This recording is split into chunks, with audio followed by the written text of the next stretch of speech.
This story is based on a real event. In 1872, a ship called the Mary Celeste was found in the Atlantic Ocean.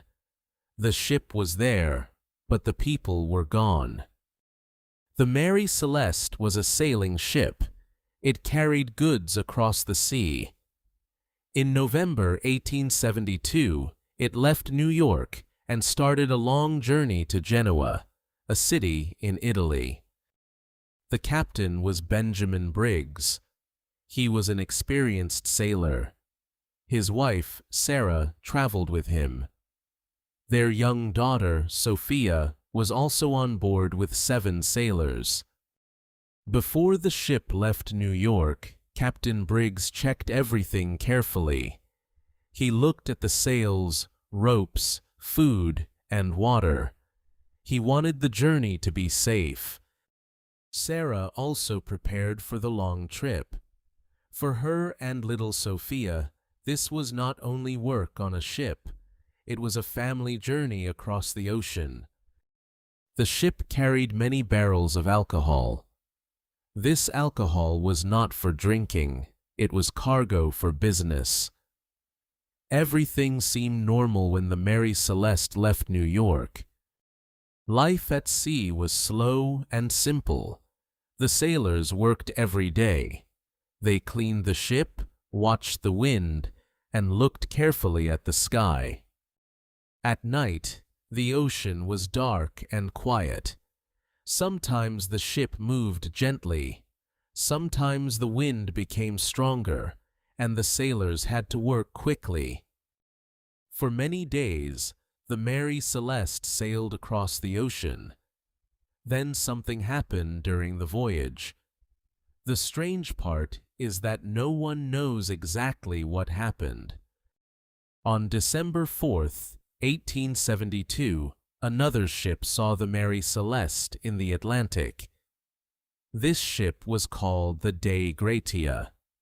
Its captain was David Morehouse. Captain Morehouse looked at the Mary Celeste and felt that something was wrong.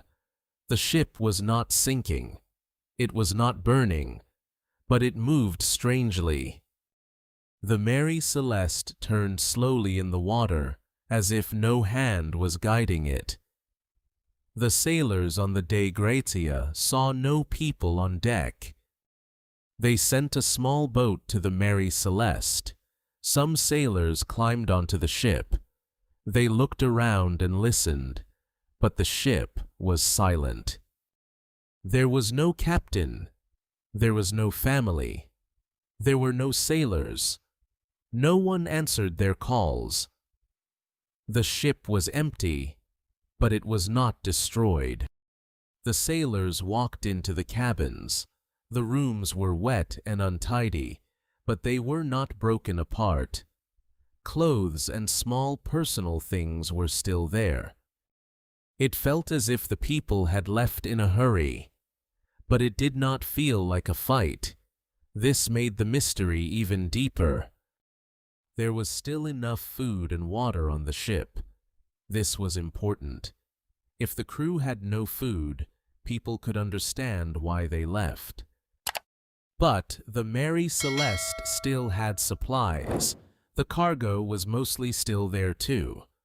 The ship could continue its journey, so why did everyone leave? Some things were missing. The small lifeboat was gone. Some papers were gone. Some navigation tools were gone too. These missing things were important clues. The last note in the ship's log was from November 25th. That was about 9 days before the Mary Celeste was found near the Azores. One possible answer is fear. Maybe Captain Briggs thought the ship was sinking. There was some water inside the ship, but not enough to destroy it. Maybe the crew made a mistake and thought they were in great danger. In the middle of the ocean, a captain must make hard choices. Another idea is about the alcohol cargo. Some people think fumes came out of the barrels. Maybe the captain feared an explosion and ordered everyone into the lifeboat. Maybe they planned to stay near the ship for a short time, but perhaps the rope broke, or the weather changed, and the lifeboat moved away. Some people imagined dramatic stories, pirates, sea monsters, or strange forces, but there was no good evidence for these ideas. The real facts were already strange enough. The story became famous because it has no clear ending. In many sea stories, people find a reason, a storm, a fire, or an attack. But here, the ship stayed alive, and the people disappeared. This empty space in the story made people imagine many different answers for many years. The Mary Celeste reminds us that the sea can keep its secrets. People can study the facts and make careful guesses, but the mystery remains.